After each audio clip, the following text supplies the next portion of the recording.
জল ভরা মেঘ ওই দু চোখে দেখতে আমি পেয়েছি, একলা মনে নির্জনেতে তোমার ছবি এঁকেছি। নাম রেখেছি বনলতা যখন দেখেছি, হয়তো বা সেই ক্ষণেই তোমায় ভালোবেসেছি।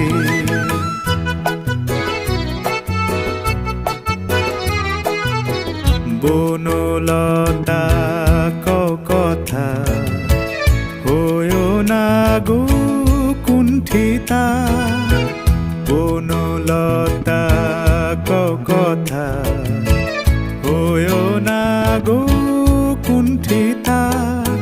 একটি কথাই শুনবো বলে তাই তো কাছে এসেছি, বলবে কি গো আমিও তো তোমায় ভালোবেসেছি। একটি কথাই শুনবো বলে তাই তো কাছে এসেছি,